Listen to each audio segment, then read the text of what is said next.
Hello students, आज हम इस वीडियो में कक्षा 10 के रसायन विज्ञान का तीसरा पाठ पढ़ेंगे जिसका नाम है धातु एवं अधातु।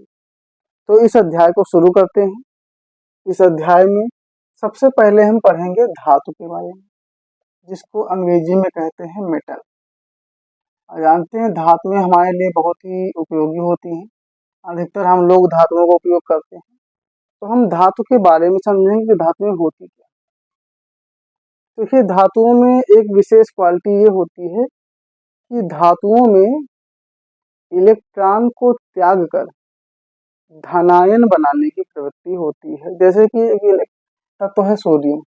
अब सोडियम एक धातु, अब सोडियम का अगर हम विन्यास करें तो क्या होता है 2 8 1, क्योंकि सोडियम का परमाणु क्रमांक 11 होता है, तो 2 8 1।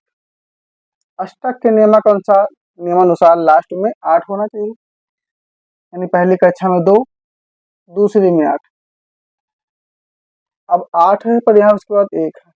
अब इसको चाहिए 7, या तो 7 ले ले या तो 1 दे दे, क्योंकि इसे अपना स्टॉक पूरा करना है। तो अब 7 मिल पाना तो मुश्किल है, लेकिन 1 देना आसान है। 1 इलेक्ट्रॉन दे देगा तो कितना बचेगा, सिर्फ 2 8 रहेगा, 1 हट जाएगा। 1 इलेक्ट्रॉन देगा तो इसके ऊपर क्या होगा, 1 प्लस आ जाएगा, यानी 1 इलेक्ट्रॉन ये दे देगा। तो ये होता है धातु। तो परिभाषा क्या बोलेंगे कि धातु वे तत्व हैं जिनमें इलेक्ट्रॉन त्याग कर धनायन बनाने की प्रवृत्ति होती है। क्योंकि इसने क्या किया, 1 इलेक्ट्रॉन दिया तो 1 धन आ गया। जैसे हम अगर बात करते हैं मैग्नीशियम Mg, इसका 12 होता है तो बनेगा 2 8 और 2। अब लास्ट में 2 है, या तो इसको 6 मिल जाए या फिर 2 दे दे। तो 2 देने में आसानी है, तो 2 दे देगा तो क्या हो जाएगा Mg प्लस प्लस फिर 2 इलेक्ट्रॉन माइनस। तो यहाँ पर वही बात कि वे तत्व जिनमें इलेक्ट्रॉन त्याग कर धनायन बनाने की प्रवृत्ति होती है वही धातु कहलाते हैं। तो परिभाषा बिल्कुल क्लियर है कि जो इलेक्ट्रॉन को देकर धनायन बनाता है, क्योंकि जो इलेक्ट्रॉन देता है उस पर धन आवेश होता है और जो इलेक्ट्रॉन लेता है उस पर ऋण आवेश होता है। ये बात हमेशा याद रखिए। बाकी उदाहरण बहुत सारे हैं, जैसे कि sodium, magnesium, aluminium, iron, copper, zinc, यानी जो भी देखें बहुत सारे होते हैं धातु। तो इन सब धातुओं का हम यूज भी करते हैं। तो उम्मीद करते हैं कि धातु की परिभाषा समझ गए होंगे कि इलेक्ट्रॉन को त्याग कर जो धनायन बनाए वही धातु होता है। धातु के उदाहरण बता दें, सोडियम, मैग्नीशियम, एल्यूमिनियम, फिर iron, copper, zinc, cobalt, nickel, बहुत सारे होते हैं। तो इनका स्क्रीनशॉट लेना चाहे ले लें। अब हम बात करते हैं धातुओं के गुणों की। इसको मिटा रहे हैं। अब धातु के गुण भौतिक भी होते हैं, रासायनिक भी होते हैं। तो दोनों तरह गुणों की बात करेंगे। जैसे धातुओं के गुण, पहले हम बात करते हैं भौतिक गुण।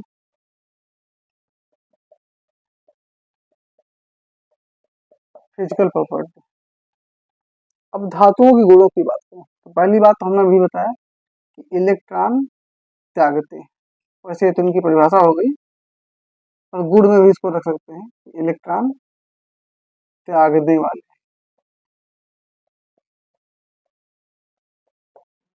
विद्युत व ऊष्मा के सुचालक होते हैं।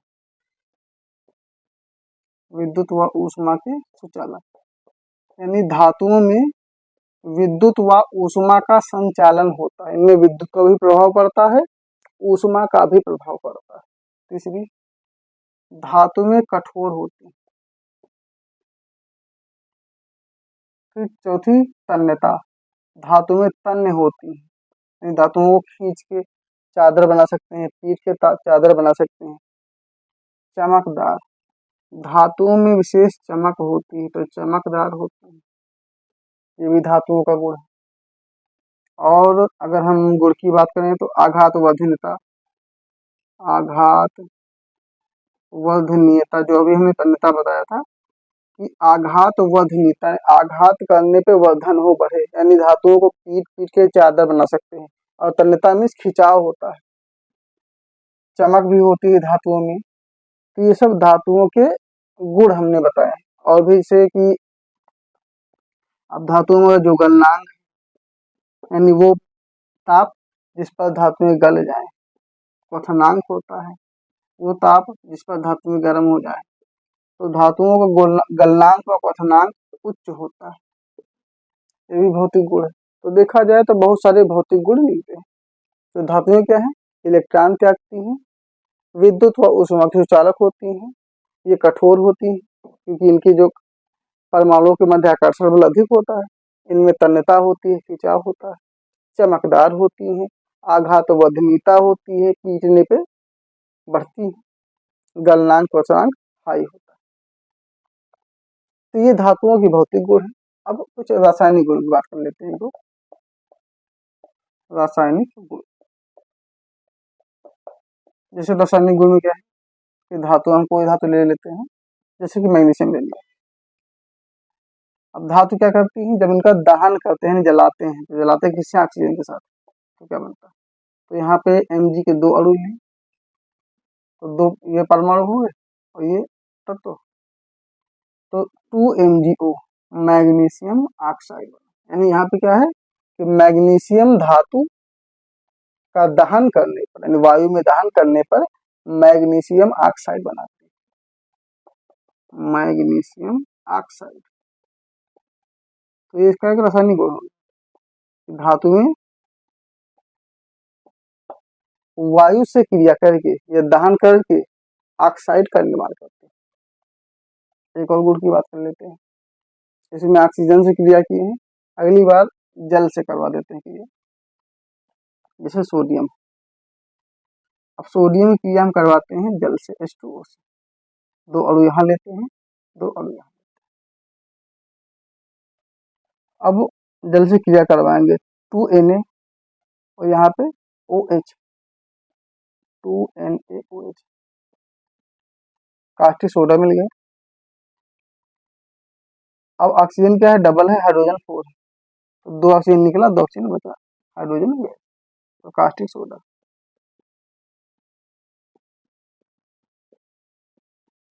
साथ में हाइड्रोजन गैस। तो ये बता सकते हैं कि धातु में जल से क्रिया करके हाइड्रोजन गैस निकालती है। तो दो रासायनिक गुण हमने बता दिए। एक में क्या है कि धातु दहन करने पर ऑक्साइड बनाती है, धातु जल से क्रिया करके हाइड्रोजन गैस निष्कासित करती है। तो ये रासायनिक गुण, क्योंकि यहाँ पे रासायनिक तत्वों में संयोग हो रहा है, ये भौतिक गुण है, जो हमें आंखों से दिखते हैं वे गुण होते हैं। तो ये धातु और अधातु समझ गए होंगे, इनका स्क्रीनशॉट ले लीजिए। तो ये हो गए धातु। तो इस अध्याय में हमें धातु अधातु के अलावा और भी चीजें पढ़नी है। तो धातु हो गया, धातु के उदाहरण, धातुओं की गुण। अब हम बात करेंगे अधातु की। एक बात याद रखेंगे, जो अधातु होते हैं लगभग धातु का उल्टा होते हैं। तो इनमें जो जो गुण है लगभग वही गुण उल्टे हो जाएंगे तो अधातु बन जाएंगे। अब इनको मिटाते हैं, आते हैं अधातु पे, जिनको अंग्रेजी में कहते हैं नॉन मेटल। ये तो मेटल है, नॉन मेटल, अधातु। तो जैसे हमने धातु में पढ़ा था कि धातु क्या है, वे तत्व हैं जो इलेक्ट्रॉन त्याग का धनायन बनाते हैं। तो उल्टा करेंगे, इलेक्ट्रॉन ग्रहण करके देनायन बनाएंगे। जैसे हमने लेते हैं क्लोरीन। अब क्लोरीन का होता है 17, तो लिखेंगे 2, 8, 10। तीसरी कक्षा में 18 होता है, 18 पहुंचने की क्षमता है नहीं, तो 8 में एक चक्कर और लगाएंगे, तो 8, 8, 16, 2 18 18 हो गया। तो क्या करेंगे, साथ ही काटते हैं, 2, 8, 7। अब लास्ट में हमको 8 चाहिए, इनके पास एक इलेक्ट्रॉन कम है, या तो ये एक इलेक्ट्रॉन ले लें या फिर 7 दे दें। तो एक लेना आसान है लेकिन 7 देना मुश्किल काम है, क्योंकि हल्का काम सभी करते हैं। तो यहाँ पे क्या हो जाएगा कि एक इलेक्ट्रॉन ये लेगा, तो इलेक्ट्रॉन ग्रहण करेगा, इलेक्ट्रॉन ग्रहण करेगा। तो एक इलेक्ट्रॉन ले लेगा तो क्या हो जाएगा, इसका 2 8 ही रह जाएगा, वो खत्म। लेकिन उसके कारण क्लोरीन पे 1 माइनस आ जाएगा। तो वे तत्व जो इलेक्ट्रॉन ग्रहण करके विरायन बनाने की प्रवृत्ति रखते हैं, वे अधातु कहलाते हैं। तो यहाँ पे ये बात याद रखना है। तो वहां पे क्या था, इलेक्ट्रॉन दे रहा था, ये इलेक्ट्रॉन को ले रहा है, इसलिए क्या है, अधातु। जैसे सोडियम में क्या था, सोडियम में हमने प्लस लगाया क्योंकि क्या, एक इलेक्ट्रॉन को ये दे रहा है। लेकिन क्लोरीन पे माइनस लगाया क्योंकि एक इलेक्ट्रॉन ले रहा है। तो सीधी सी बात ये बोलेंगे कि वे तत्व जो इलेक्ट्रॉन ग्रहण करके विरायन बनाने की प्रवृत्ति रखते हैं, उन्हें हम अधातु कहते हैं। जैसे इनका एग्जांपल हमने लिया है कभी, जैसे Na और Cl। अब Na में क्या है, 1 प्लस है, Cl में 1 माइनस आ गया। अब दोनों मिल के आराम से NaCl हो जाएंगे क्योंकि प्लस माइनस बराबर हो गया। तो वैसे जब भी उदाहरण देते हैं ज्यादातर Na के साथ Cl का ही यूज करते हैं, जो कि साधारण नमक बनता है NaCl। तो अधातु समझ गए होंगे। अधातु में क्या होता है, धातु का उल्टा होगा। धातुएं इलेक्ट्रॉन को त्यागेंगी और धातुएं इलेक्ट्रॉन को ग्रहण करेंगी। उनके उदाहरण देखते हैं, जैसे कि hydrogen, oxygen, nitrogen, chlorine, carbon, और क्या क्या आता है इसमें, hydrogen, oxygen, nitrogen, chlorine, carbon, sulphur, bromine, chlorine, ये सब जो भी हैं, ये सब के सब अधातु में हैं। तो ये अधातु हो गए, इनका भी स्क्रीनशॉट ले लीजिए। तो परिभाषा समझ ही गए हैं।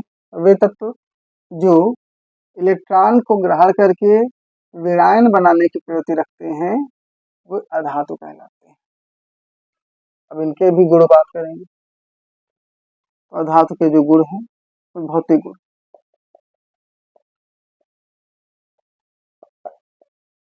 वहां पे क्या बताए थे, इलेक्ट्रॉन को त्यागते हैं, ये इलेक्ट्रॉन को ग्रहण करने वाले, इलेक्ट्रॉन ग्रहण करने वाले, क्योंकि वो धनायन बनाते थे, ये ऋणायन बनाते हैं। दूसरी बात, वे थे विद्युत व ऊष्मा के सुचालक, ये हो जाएंगे कुचालक, विद्युत व ऊष्मा के कुचालक।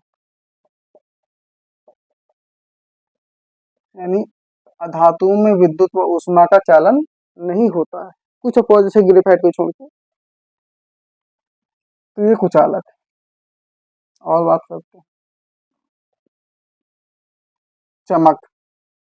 तो अधातुओं में चमक नहीं होती, नहीं होती। हाँ, लेकिन एक है आयोडीन, आयोडीन को छोड़कर, आयोडीन एक अपवाद है, इसमें चमक होती है आयोडीन के अलावा। तो आयोडीन के अलावा अन्य अधातुओं में चमक नहीं होती। अधातुओं का गलनांक व क्वथनांक निम्न होता है, यानी कम होता है, जबकि धातुओं का ज्यादा था तो इनका कम होता है। और बात करें, अधातुएं तीनों रूप में मिलती हैं, अधातुएं तीनों रूप में, जबकि धातु एक ही रूप में होता है, ठोस रूप में। लेकिन अधातु ठोस, द्रव, गैस तीनों अवस्था में मिलती हैं, ये इनकी क्वालिटी है।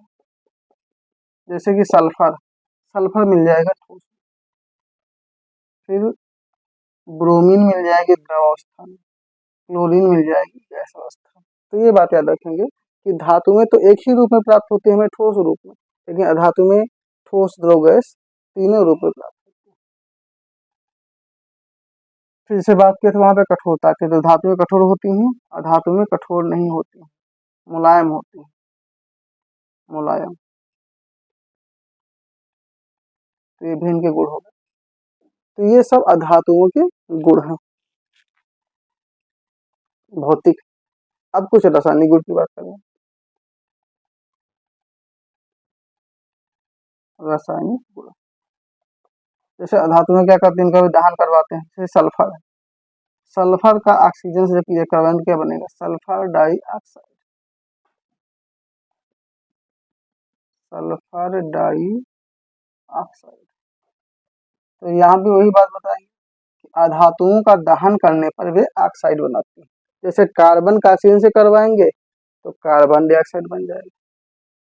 यहाँ भी दहन हो रहा, C+O2 CO2 कार्बन डाइऑक्साइड। तो यहाँ पे क्या बात बताई जा रही है कि जब अधातुओं का वायु में दहन करवाते हैं तो उनसे ऑक्साइड प्राप्त होता है। जैसे हाइड्रोजन, अब हाइड्रोजन को क्लोरीन से किया करवाते हैं तो 2 हाइड्रोजन ले लेते हैं तो क्या बन जाएगा 2HCl हाइड्रोक्लोरिक अम्ल।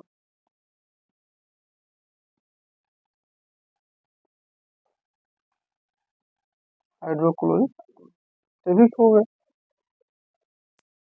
तो इसका स्क्रीनशॉट ले लीजिए। तो ये इनके रासायनिक गुण हो गए। तो इन दोनों को अगर हम एक प्रकार से अंतर करके पढ़ेंगे तो बहुत आसान हो जाएगा। ज्यादातर अंतर मतलब दोनों में है ही, क्योंकि दोनों के लक्षण ज्यादातर उल्टे हैं। तो ये हो गया धातु और अधातु, जो कि अध्याय का नाम है। लेकिन अध्याय में सिर्फ इतना ही नहीं, अभी और भी चीजें हैं, क्योंकि जो मेंडलीय की आवर्त सारणी है उसमें सिर्फ धातु और अधातु ही नहीं, वहां पर उपधातु भी है। तो एक टॉपिक होता है उपधातु, तो इसको मिटा देते हैं। अब हम बात करेंगे उपधातु। उपधातु फिर इसी में आते हैं मिश्र धातु, तो काफी टॉपिक है। उपधातु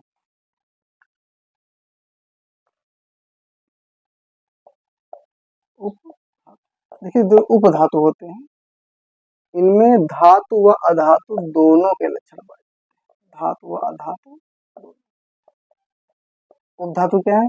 वे तत्व जिनमें धातु व अधातु दोनों के लक्षण पाए जाते हैं वे उपधातु कहलाते हैं। यानी उपधातु क्या है? ये कभी इलेक्ट्रॉन ग्रहण करते हैं तो कभी इलेक्ट्रॉन त्याग भी देते हैं। तो उपधातुओं में ये बात याद रखेंगे कि उपधातुओं में धातु अधातु दोनों के लक्षण पाए जाते हैं। जैसे इनके उदाहरण हैं arsenic, antimony, bismuth, germanium, silicon. ये सब जो तत्व हैं ये उपधातु होते हैं। Arsenic, antimony, bismuth, germanium, silicon, इनमें धातु अधातु दोनों के लक्षण। तो मुख्य जो हमारा टॉपिक है वो धातु अधातु है, और उससे संबंधित उपधातु है तो इसके बारे में बता दिए थोड़ा सा। फिर एक आता है इसी में मिश्र धातु, एलोय कहते हैं। अब मिश्र धातु क्या है? ये नाम से ही क्लियर है, मिश्र यानी मिला हुआ। जब 2 या 2 से अधिक धातु या अधातु आपस में क्रिया करके एक नए पदार्थ का निर्माण करते हैं तो उसे मिश्र धातु कहते हैं। मिश्र धातु क्या है? जिसमें 2 या 2 से अधिक धातुएं आपस में क्रिया करती हैं तो मिश्र धातु बनता है।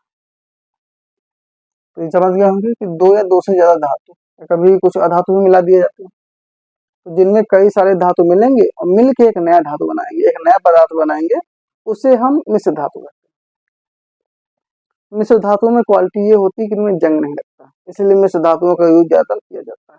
जैसे घर में जो बर्तन यूज किए जाते हैं ज्यादातर मिश्र धातु यूज किए जाते हैं, देखो स्टील, पीतल, ये सब मिश्र धातु ही है। तो इनके उदाहरण की हम बात करें, जैसे कि पीतल,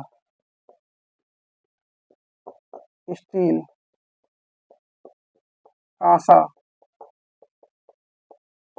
अमलगम,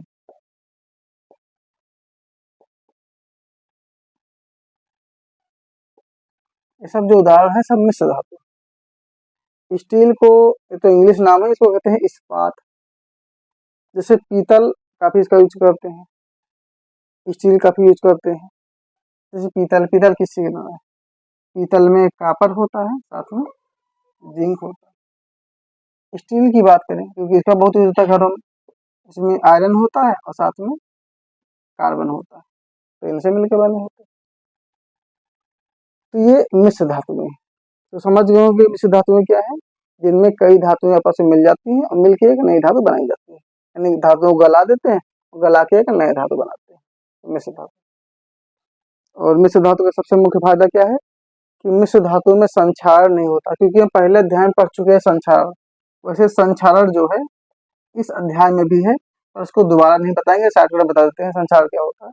कि जब कोई वस्तुएं होती हैं, वस्तुओं पर नमी, वायु, कार्बन डाइऑक्साइड आदि के कारण एक दूसरी परत चढ़ जाती है, जिससे वस्तुएं धीरे धीरे नष्ट होने लगती हैं, उसे संक्षारण कहते हैं।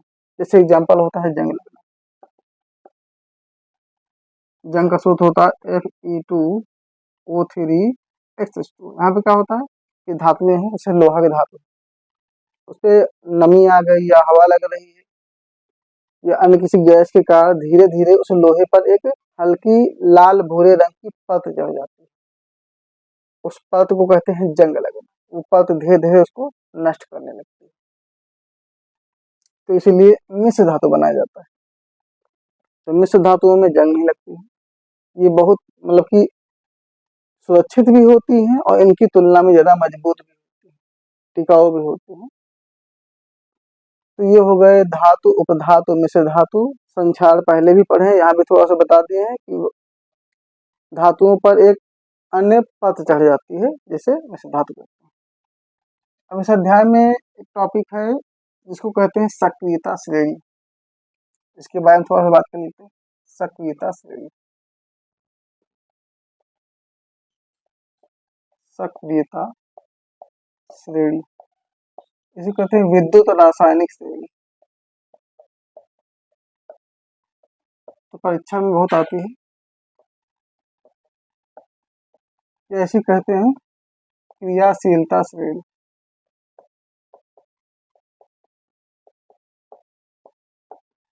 क्रियाशीलता श्रेणी, तो 3 नाम। अब इसमें क्या है कि जो कुछ तत्व हैं, उनको उनकी क्रियाशीलता के घटते क्रम में रखकर एक श्रेणी प्राप्त की गई, यानी कि क्रियाशील तत्वों के अवरोही।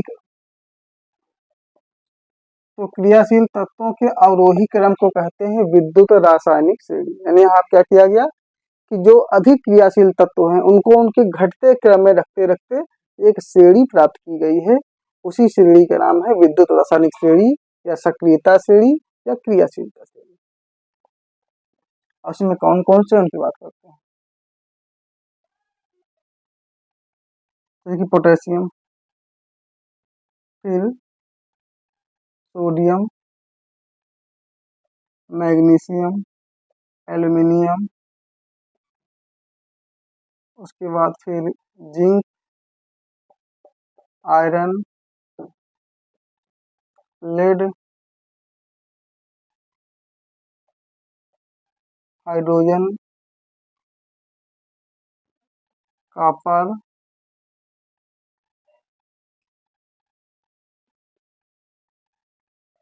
मरकरी,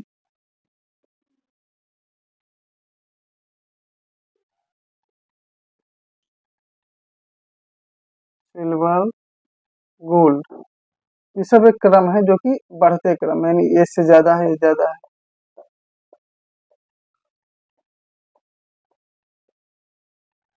तो पोटेशियम सबसे क्रियाशील है, उसके बाद फिर सोडियम, फिर उससे कम मैग्नीशियम, उससे कम एल्यूमिनियम, उससे कम जिंक, जिंक से कम आयरन या लोहा, उससे कम लेड, उससे कम हाइड्रोजन, फिर उससे कम कॉपर, उससे कम मरकरी, उससे कम चांदी, उससे कम सोना।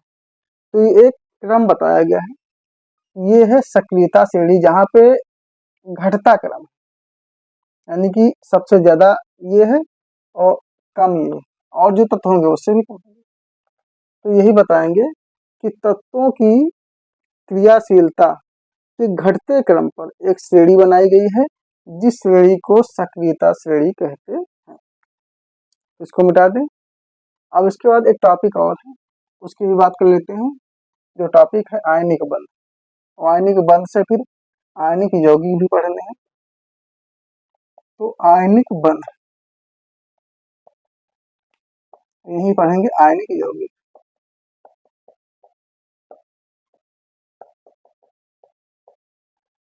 तो यहाँ पे बात है आयन की। तो देखिए जो तत्व होते हैं, वे इलेक्ट्रॉनों का ट्रांसफर करते हैं।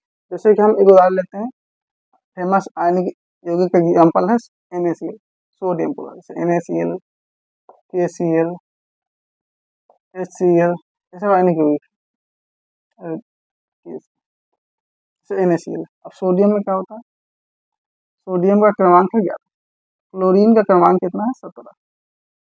तो इसका विन्यास करेंगे 2, 8, 10, 1, 11, 2, 8, 10, 7, 17। अब क्या है, अष्टक पूरा करने के लिए यहाँ भी 8 चाहिए, यहाँ भी 8 चाहिए। अब इनके पास दो ऑप्शन, या तो एक इलेक्ट्रॉन दे दें या 8 ले लें। इनके पास दो ऑप्शन, या तो एक ले लें या फिर 7 दे दें। तो यहाँ पे क्या है कि एक देना है या तो फिर 7 लेना, 7 कोई देगा नहीं, यानी इनको एक देना आसान, एक दे लेना, इनको 7 में से एक लेना आसान। तो सीधा से काम क्या होगा, एक इलेक्ट्रॉन यहाँ पे ट्रांसफर हो जाएगा। तो सोडियम मैंने एक दे दिया तो सोडियम पे प्लस हो गया, क्लोरीन ने एक ले लिया तो क्लोरीन पे माइनस हो गया, और मिलके बना दिया NaCl। तो ये आयनिक यौगिक। तो ये जो बंध है, इस बंध को बोलेंगे, क्योंकि जो जब इन्होंने क्या किया, एक इलेक्ट्रॉन लिया, सॉरी एक इलेक्ट्रॉन दिया, इन्होंने एक इलेक्ट्रॉन लिया, तो दोनों के बीच दोस्ती हो गई, उस दोस्ती का नाम है आयनिक बंध। तो ये बताएंगे कि जब तत्व आपस में इलेक्ट्रॉनों की साझेदारी करके, यानी इलेक्ट्रॉनों का ट्रांसफर करके, स्थानांतरण करके यौगिक बनाते हैं, तो उनके बीच बने बंध को आयनिक बंध कहते हैं, और उन यौगिकों को आयनिक यौगिक कहते हैं। फिर सुन लेते हैं, जब तत्व आपस में इलेक्ट्रॉनों की साझेदारी करके कोई यौगिक बनाते हैं, तो उन यौगिकों को आयनिक यौगिक कहते हैं, और उनके बीच बने बंध को आयनिक बंध कहते हैं। तो क्लियर हो गया कि यहाँ पे क्या मेन बात है कि इलेक्ट्रॉनों की साझेदारी हो रही है, एक इलेक्ट्रॉन दे रहा है, दूसरा ले रहा है। जैसे पोटेशियम क्लोराइड, इसमें क्या है कि पोटेशियम में एक इलेक्ट्रॉन लेगा और क्लोरीन एक इलेक्ट्रॉन, नहीं, पोटेशियम एक इलेक्ट्रॉन देगा, क्लोरीन लेगा, तो इनसे बन जाएगा K+Cl-। यहाँ भी वही बात होगा, यानी पोटेशियम जो होता है, इसका अगर दिखाया जाए तो पोटेशियम का 19 होता है, 2, 8, 10, 8, 18, 19, एक है। अब एक इलेक्ट्रॉन दे देगा, इस आधार पर। तो यही बातें यहाँ पे है कि इलेक्ट्रॉन को साझेदारी करके यौगिक बनाए जा रहे हैं।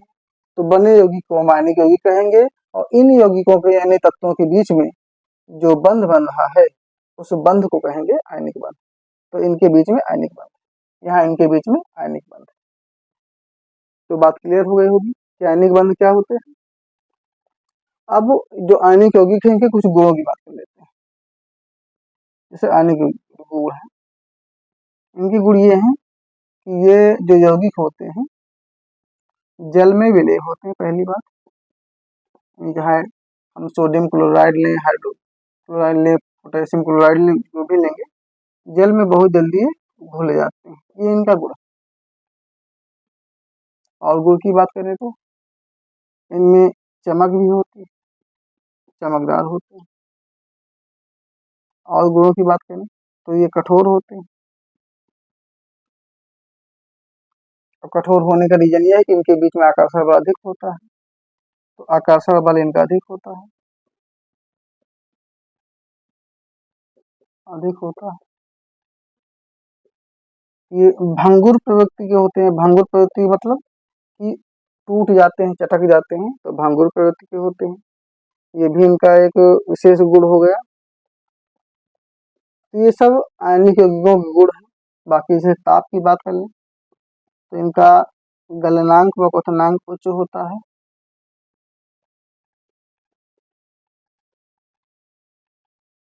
तो कभी प्रश्न पूछ लेते हैं कि आयनिक यौगिकों में कठोरता क्यों होती है, तो उसका रीजन ये है कि आयनिक यौगिक में आकर्षण बल अधिक होता है। तो ये जल में विलय होते हैं, जल्दी घुल जाते हैं, चमकदार होते हैं, कठोर होते हैं, आकर्षण बल इनमें अधिक होता है। ये भंगुर प्रवृत्ति के होते हैं, इनके गलनांक क्वथनांक कुछ होते हैं। तो स्क्रीनशॉट ले लीजिए। तो इस वीडियो में हमने आज धातु, अधातु, उपधातु, मिश्र धातु, संक्षारण, सक्रियता श्रेणी, आयनिक यौगिक, आयनिक बंध आदि के बारे में बात कर लिया है। तो इस वीडियो को यहीं पे समाप्त करेंगे। इसके बाद अगले वीडियो में हम धातुओं की प्राप्ति, उनके निष्कर्षण, शोधन आदि के बारे में बात करेंगे।